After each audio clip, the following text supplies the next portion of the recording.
not have been that smart and made that choice.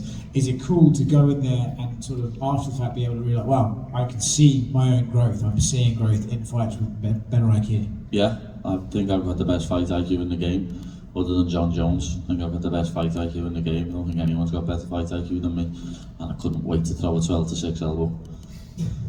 He pretty much got you with one of the best nut shots I've ever seen. You know, we spoke about, you said he was a dirty bastard in the cage. Do you reckon he did that on purpose, or was that? I don't know what I mean. As I say, I like Mike, he's a nice fella. He's very respectful and nice outside the cage, but when he gets in it, he hit me with about 4 punches in the back of the head in the first round, you know what I mean? Not even got said to him, but you never know, he might have kicked me on purpose because he needed a little break. Everyone was questioning my cardio going into this fight, saying that I wouldn't be able to keep up a pace with Mike, and it was him that was gassing, not me. I felt fresh. So because of that, when he kicked me in the balls, it was a flush kick as well. It was me dick and my balls was still hurting when I said let's go. But as I say, I knew he was tired. I could see he was tired, so I was like, I'm not giving him this breather so he can get all his breath back and swing a big punch at me. I just got right back into the action. He also landed, it has to be said, in the first round, pretty solid right hand on you. I suppose there's probably 3 words that could sum up why that didn't hurt you more, is there? Scousers don't get knocked out, lad, you know that. But, laddie, I think the calf kick I hit him with when he hit me with the right hand hurt him more than the right hand hit me. And we said this beforehand, he's gonna hit me, you know what I mean? We're in a fight, he's gonna get me at one point. But my chin's never been cracked and it's never gonna, it's not gonna happen. Like, it's just not. People can laugh at me all they want when I say I won't get knocked out, but I won't. He wasn't the only fight you nearly got into tonight though. We saw a video of you backstage with Bobby Covington. Mr. Irrelevant, trying to stay relevant. The fucking whopper. Yeah, what was that about? Just to come over, start and chat shit, didn't he, lad? Because he seen there was a camera. Come over and start to say, oh, you fight scrubs. Like, lad, he said something about Chandler being 2-4 or something. Isn't he 2-4 in his last 6? Something like that. He's an absolute bum, lad. He's nearly 40. He's trying to stay relevant by jumping on me while there's a camera there. Well, not jumping on me, just talking shit. I seen him a power slap the other week and walk past him, stared now, and he just looked at the floor like the little pussy boy he is. When there's a camera there, he tries to say something, but he got terrored, you know what I mean? We all absolutely terrorised him. Got told to leg it, tried to keep shouting, got told to button his shirt up the fucking wall.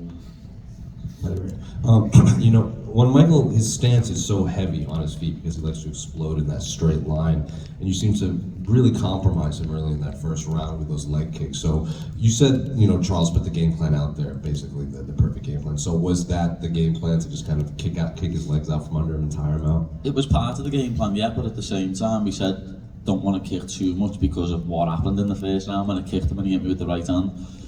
So that's why I was pumping my jab out loads, using my jab, trying to use a lot of feints to get inside and catch him. Like, he didn't really get near me at all on the feet. Everyone was saying I'm going to get knocked out on the feet, and he nearly got knocked out on the feet, know what I mean? So, yeah, I'm very happy with the performance. I've done so many things in that fight, what we worked on in fight camp, and like stuff that I've done with Paul, Ellis, Adam and my boxing coach Chris, all that sort of stuff. All the cardio work that I've done with my S&C coach Paul Reed come into play, because as I was saying before, I didn't feel tired one bit there, and Chandler was blowing out of his ass. So, like, I don't think I would have put on a much better performance, to be honest. Dan was here and we asked him, you know, does Paddy get one more fight and then he's a title contender? And Dana said, well, this was a big win, so he could be a title contender right now. You named a few guys that you would want to fight. You also said you wouldn't mind fighting Charles Oliveira in Abu Dhabi. So is that the plan? One more fight, title shot for you? I hope so. You know what I mean? I do. I want to be a world champion. I've always said that I'm going to be a world champion. And beating a former champion like Charles Oliveira, who had 2 title defences, he gets called the best submission artist the UFC's ever seen, so I'd love to go up against that because I think I've got better submissions than Charles Oliveira. Last one for me. 1 year from now, do you think you have the UFC title? I fucking hope so. 2026, lad, I want that belt wrapped around my waist. Paddy, you're here.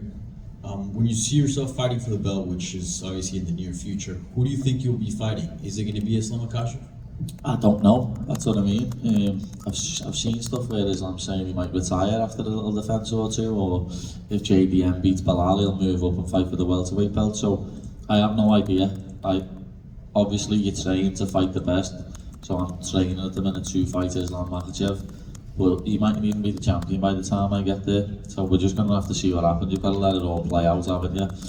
And whoever's in front of me, that's who I fight. Whoever the UFC send me a contract with their name on, that's who I fight. And that'll be whoever I fight next. Whoever the UFC send me a contract with their name on, I'll never turn a fight down. And I gotta ask you, you took aim at all the big dogs of the division, right? But a lot of people are interested in seeing you and Ilia Topuria fight because there's a lot of history, right? There's a whole thing built into it. So I guess where does he fit, and like how do you see you two crossing paths? Because right now it just seems like, at least in the immediate future, he's not in your plan. Maybe I'm wrong, but I guess where does he fit in this whole picture? To be honest, I forgot about him. I forgot all about him, or I would have mentioned him in the cage. You know what I mean? I don't call him man sanitizer boy anymore. He's now El Chorizo. But as I say, I literally forgot all about him. That's how relevant he is. I'm ranked higher than he is at lightweight, so you know I'd love to welcome him to 155.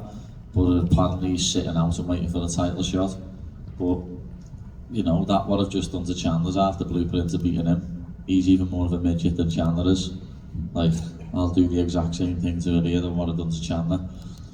But as I say, anyone can get it. All the names I mentioned, and even McGregor putting money on Chandler to win that.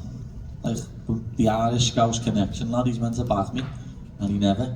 So if he wants it, he'll get muftied as well. That surprised you? Yeah, I didn't think he'd go against me. Like to be honest, I thought he'd back me, lad.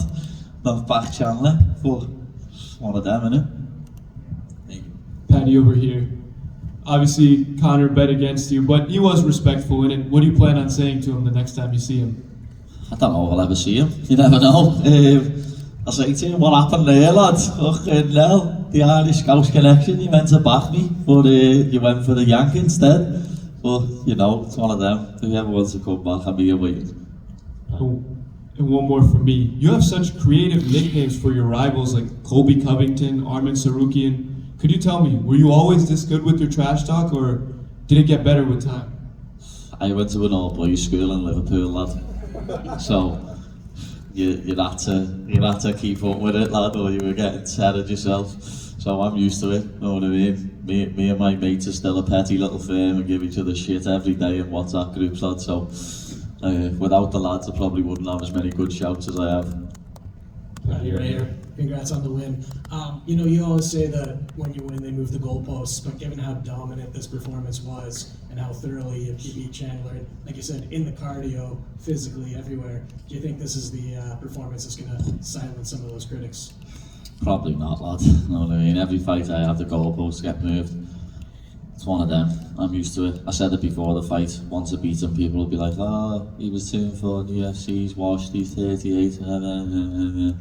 So they'll probably say the same, but I don't give a flying fuck. I'm going to be ranked 7 on Monday, so suck it dick.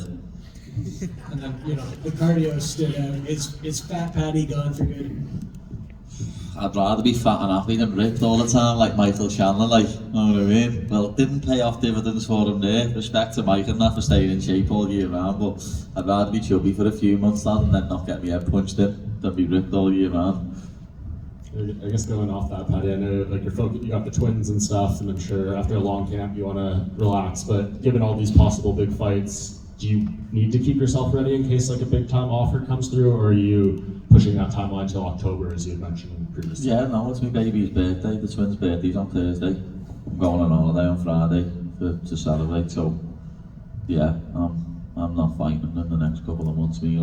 I'll still be training every day like I always do. Even when I get fat, I train every day. You know what I mean? That's why I get so much better in these little times off what I have. That's why I've looked so much better since the Bobby Green fight, so much better since the Tony Ferguson fight. Because I'm never out the gym. You know what I mean? Whether I put a couple of pounds on, I'm still never out the gym. People underestimate me for that reason. They think, oh, he gets fat so he doesn't train. No, I just eat loads of food and still train. You know what I mean? But as I say, I'm going on holiday. I'm going to enjoy my time with my kids. It's my wife's birthday next month. Liverpool are going to win the league. So there's a few things that I've got to do.